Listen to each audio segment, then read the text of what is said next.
들고 하면 돼요. 네. 지금까지 영양제, Y 영양제 강의를 통해서 종합 비타민을 먹어야 하는 이유에 대해서는 충분히 아셨을 거라고 생각합니다. 그래서 제가 준비한 위클리 추천 선택시 고려 사항은 종합 비타민을 선택하는데 필요한 거라고 보시면 됩니다.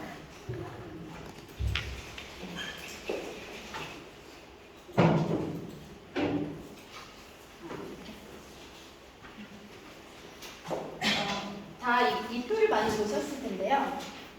통상적으로 종합 비타민이라고 하면 3종 이상의 비타민과 1종 이상의 미네랄을 함유한 제품을 말합니다. 그래서 여기 있는 건 단일 조건은 아니고 종합 비타민 선택 조건이라고 보시면 됩니다. 당연히 각 브랜드마다 들어있는 성분과 함량은 다를 거고 대개 10여 종의 비타민과 미네랄을 넣어서 만듭니다.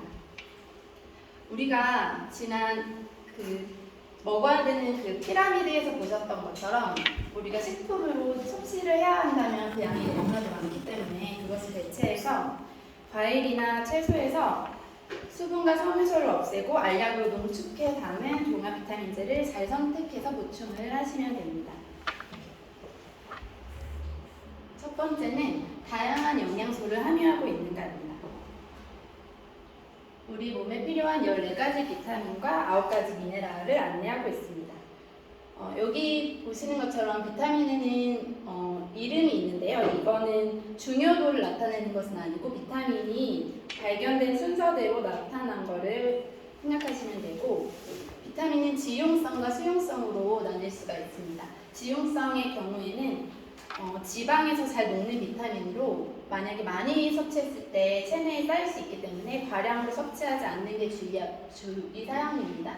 그리고 비타민 B군 같은 경우에는 8가지의 비타민이 있는데 주로 항피로 작용을 합니다. 그리고 전반적으로 세포 안에서 에너지 대사를 촉진하는 역할을 합니다. 그래서 충분히 먹어주는 것이 좋고요. 그리고 9가지 미네랄입니다. 보통 종합 비타민제 안에는 다양하게 미네랄이 구성되어 있는데 이 칼슘, 마그네슘 같은 경우에도 칼슘은 뼈를 구성하고 마그네슘은 이완을 시켜주는데 신경을 안정시켜주는데 이런 것들이 만약에 구성이 적합하게 비율이 구성되어 있지 않으면 만약에 하나를 먹고 또 한 가지가 부족해서 문제가 생기는 그런 일들이 있기 때문에 이런 미네랄들이 잘 원활하게 조합을 이루어져 있는 비타민을 선택하는 게 다른 문제를 일으키지 않기 때문에 잘 선택을 하면 좋습니다. 그리고 정기적으로 관절염이라든지 당뇨, 고혈압 약을 복용하는 경우에는 셀레늄이 특히 부족할 수 있습니다. 그래서 그런 경우에는 꼭 셀레늄이 있는지 확인하고 섭취를 하면 좋습니다. 그리고 두 번째는 영양소를 균형 있게 공급하는 것입니다. 우리나라 같은 경우에도 지금 잘 보이진 않는데 2025년이면 우리나라도 이제 초고령 사회로 접어든다고 해요. 그렇기 때문에 평균 수명도 당연히 늘어나고 있고 예전에 비해서는 건강에 대한 관심이 높아지고 예방의학이라든지 영양, 식습관에 대한 관심이 높습니다. 하지만 생활이 바쁘다 보니까 간편한 음식을 찾게 되면서 많이 찾으면서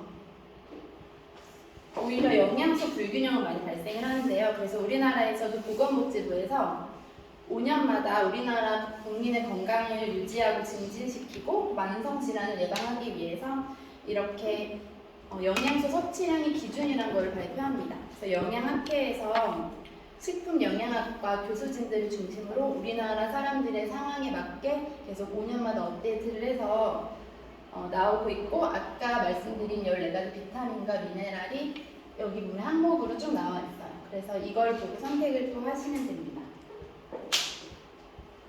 그리고 당연히 그렇지만 영양제에도 질이 있겠죠. 영양제와 건강기능식품의 품질평가에서 가장 권위 있는 사람 중 한 사람이 캐나다의 생화학자 저술가인 나일 윌리엄 박사가 있습니다. 이분은 2003년부터 북미 지역에서 시판되는 1,500여 개의 영양제 제품에 대해서 평가 기준을 통해서 각 순위를 책자로 발표를 하고 있습니다. 그 중에서 가장 최근 발간된 6판을 가지고 잠시 소개를 드리겠습니다. 12개 전문기관이 영양에 대해서 일일 권장 섭취량의 권장사항을 종합해서 혼합표준이라는 것을 만들었습니다. 최근의 과학적 연구 자료를 바탕으로 계속해서 기준을 업그레이드하고 있습니다.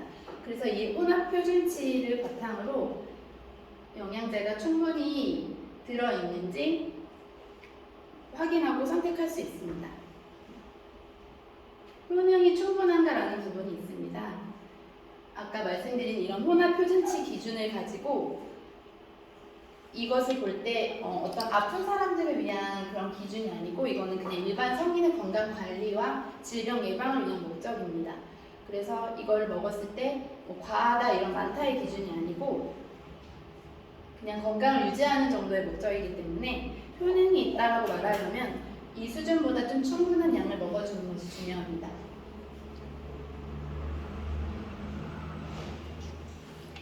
생체 이용률이 높은가라는 부분인데요. 비타민제는 크게 두 종류로 나눌 수 있습니다. 동식물 등의 원료를 유기화학적으로 만들어내는 합성 비타민제와 채소와 과일에서 비타민을 추출해서 담은 천연 비타민제입니다. 합성 비타민은 대량으로 생산이 가능하고 하나로 간단하게 먹을 수가 있고 그리고 순도도 높다는 장점 그리고 값이 싸다는 장점이 있습니다. 그런데 천연 비타민은 당연히 제조 과정이 복잡하기 때문에 비용도 좀 비싸고 알약이 여러 개고 크기도 큰 편입니다. 하지만 동일한 화학 구조식을 갖지만 두 가지를 비교했을 때 천연 비타민이 훨씬 더 체내 흡수율이 높고 생체 이용률이 높습니다. 특히 비타민 E를 보면 합성 비타민 E는 체내에서 먹었을 때 바깥으로 노폐물로 배출되는 그런 경우가 많은데 천연 비타민 E 같은 경우에는 몸에서 흡수가 잘 됩니다. 그래서 비타민의 형태에 따라서 생체 이용률의 차이가 있다는 것을 알아두면 좋습니다. 그 다섯 번째는 안전한가입니다. 우리가 돈을 지불하고 건강을 위해서 영양제를 사 먹는데 잠재 독성이 있는 거를 먹으면 안 되겠죠. 그래서 아까 말씀드렸던 영양제 비교 가이드에 보면 독성이 있는지 여부를 우리가 확인을 할 수가 있습니다. 특히 철분 같은 경우에는 어린이에게 치명적인 독을 중독의 원인이 되기 때문에 함량을 꼭 확인하고 선택을 하셔야 됩니다. 이렇게 5가지 제품에 대해서 선택 조건에 대해서 알아보았는데요. 이 앞서 말했던 영양제 비교 가이드에서 꾸준히 놓치지 않고 1등을 해온 제품이 있습니다. 당연히 선택 조건 5가지를 부합을 합니다. 저도 그랬지만 주변에서 보면 아직도 비타민을 찾는 그 비타민 유목민들이 많았거든요. 그래서 그분들한테 이 똑똑한 제품을 많이 전달하면